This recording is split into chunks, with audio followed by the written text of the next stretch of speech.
premier service. Madame, je prends le menu, mais je n'aimerais pas de mayonnaise avec mon hors-d'œuvre, s'il vous plaît. Sepp, hast du auch das Abfall überprüft? Der Kasten war voll und die Streurohre frei. Welcome back, folks. Hope you're having a great week. We're down to one of my last videos of the year, 2021. And I have to give a huge thank you to everyone. February 11th was my first video, and it was literally a camera that I placed on a flat car and ran around the layout.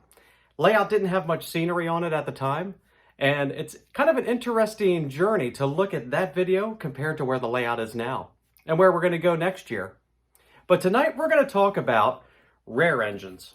Why are so many O-gauge engines considered to be rare? If you go on eBay, everything is rare, rare, rare. It's like, what makes that happen? And why can some of these pieces be so hard to find? And where can you find them?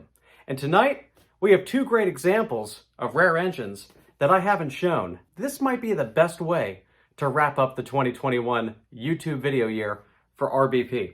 So sit back, relax, and enjoy.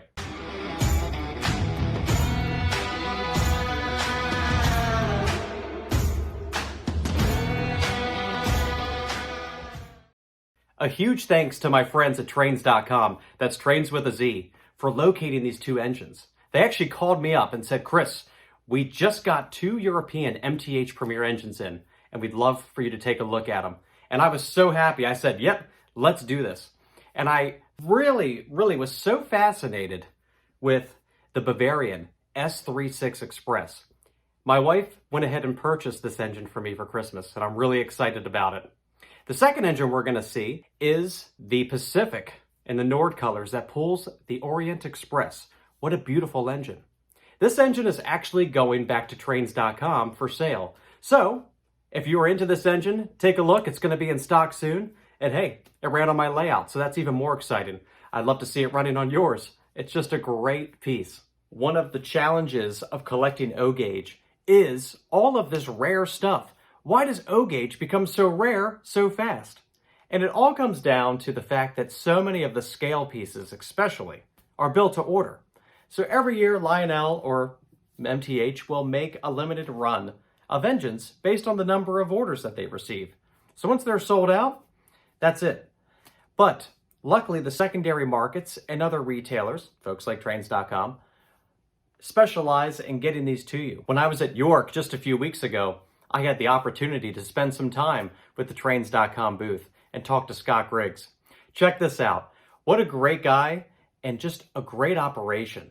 I don't think we realize the sheer volume that they process in an effort to bring us engines like these two beautiful MTH European steam engines that we're going to look at tonight. Take a look. So I'm here with Scott Griggs at the Trains.com booth.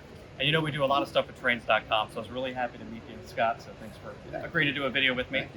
Scott, give us a little bit of an overview of what Trains does and kind of what you brought to the show. All right. Well, we buy train collections all over the country. We go everywhere and pick them up, and then we bring them back to our warehouse in Atlanta, and then we sell them a piece at a time on our website and on eBay. And so here at the show, what we always do is we pick up a collection on the way up here, and then we put it out for sale, and we sell as much of it as we can.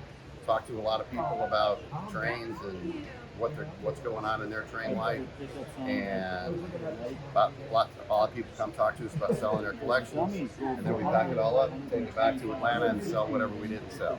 So we have a great time. Brought 5 people with us this time. We're having a great show. Sorry you missed it if you're not here.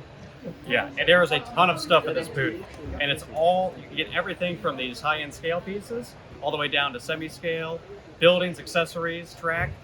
I think I had a friend here who picked up 3 Atlas switches. Couldn't find them anywhere else. So, Scott, thanks for all you do. All right. Appreciate it. Yeah, thank you. Yep. All right, time for the show. Let's check out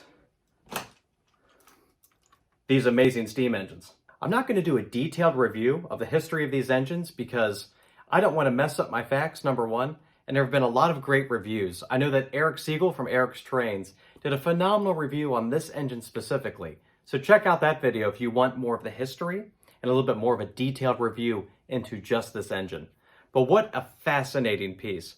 I just think the separately applied details that are all over this engine just make it really outstanding. So before we run our engines, we gotta prime them up. I just greased it a little bit ago. Put a little smoke fluid in there. I'd like to use the MTH smoke fluid. It's my favorite, but you can use JT Mega Steam, Lionel, whichever one you like. I just find, personally for me, that the MTH Proto Smoke plumes.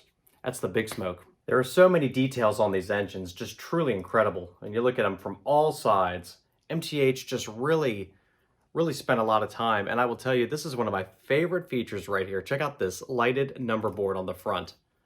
If you look around all of the separately applied details, handling these things, you got to be kind of careful because they are just full of little parts. But not as bad as brass. Definitely not as delicate as brass. So, you know, has that MTH durability, but just incredible engine. These engines were unique in that, unlike the 1/48 scale counterparts that you normally see on my channel, their scale proportions were slightly different. For example, the Bavarian engine is 1/45 scale. The Pacific that you're seeing is even larger, as this is 1/43, or technically 143.5. So this one's even bigger. And you can see from the wheels on the tender and the size of this engine compared to the others that it is a large engine. The Bavarian S3 features Proto Sound 3, so it's the latest MTH technology, and the Pacific features Proto Sound 2. But if you listen to the passenger freight announcements, I always say that that's where you can hear the difference between a Proto 3 and a Proto 2. Listen to this. You'll notice it is a phenomenal sound set, and I love how they even incorporate the music like you're on that luxury passenger train, the Orient Express. Dîner, premier service. Madame, je prends le menu, mais je n'aimerais pas de mayonnaise avec mon hors d'œuvre, s'il vous plaît. Comme viande, le filet médicis et au dessert, la charlotte de pomme. Et en boisson, madame, je suis... I have to admit, I only know one language, and I don't know it that well. So, when it comes to listening to these passenger freight announcements on these engines, I have no idea what they're saying. But perhaps if you've heard them, you can translate them for me. I tried to use Google Translate, but it was saying strange things like monsters are chasing me, or go get something, and I don't even know if it was making sense of what these engines are saying. I had to experiment with the MTH fine scale coupler. Take a look at this thing, it's wild. So I popped off the proto coupler that has, you know, the actual mechanical piece. I have those on every engine, so I wanted to try. I watched a lot of Thomas and Friends as a kid, and I'm telling you that I always enjoyed watching them, you know, pop the actual coupler on and off of the hook. So when I saw that in the box, I'm like, I have to put this thing on the engine. I got to try this out. And every time I put this thing on, I need needle nose pliers. So it's a bit of a process. So let's go trackside with these two engines and listen to some of the sounds. So behind me is this beautiful Pacific. Look at this engine. Just incredible in every way. I don't have the passenger cars for it. Passenger cars, also rare, since we're talking about all things rare. I have not been able to locate a set of cars. However, like I said, this engine will be for sale on trains.com. So snag it when you can, because it is beautiful. Let's listen to it. Got that dynamo sound. All right, ready? Listen to this whistle.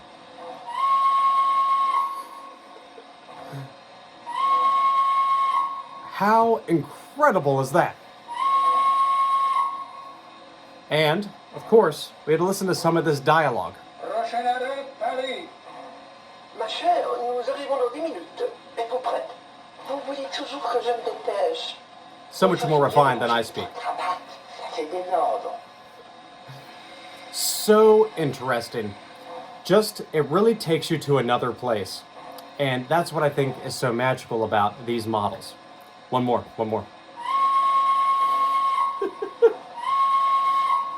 The bell is pretty standard. Sounds much like the bells in just about every other MTH engine.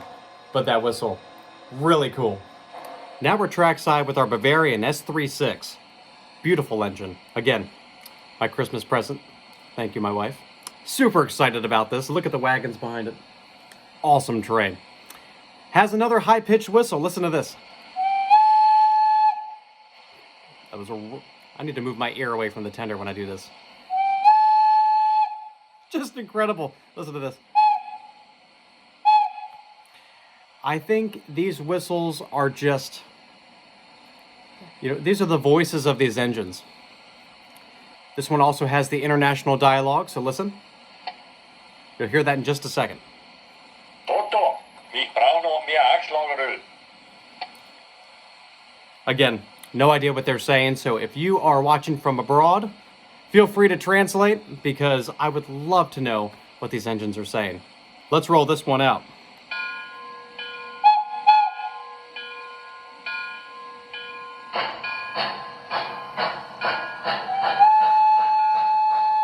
Beautiful train. I think my most favorite sound these things make are their whistles. Listen to these high-pitched whistles. Truly unique, and they don't sound like anything else on this layout. And of course, we're going to have to compare them to the giant Union Pacific whistle, just for fun.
Prochain arrêt, Paris. Ma chère, nous arrivons dans 10 minutes. Êtes-vous prête? Vous voulez toujours que je me dépêche? Vous feriez mieux de ranger votre cravate. C'est désordre. So let me know what you thought about these MTH European steam engines. Really unique pieces, really special, and I really hope MTH might consider making them in the future. But who knows? I don't have a crystal ball. As always, a huge thank you to all of my subscribers and everyone who's been supporting this channel over these first 10 months. I can't thank you enough for your support. It really means the world to me, and it's made this a ton of fun. My name is Chris, and this is RBP Trains. We'll see you in the new year.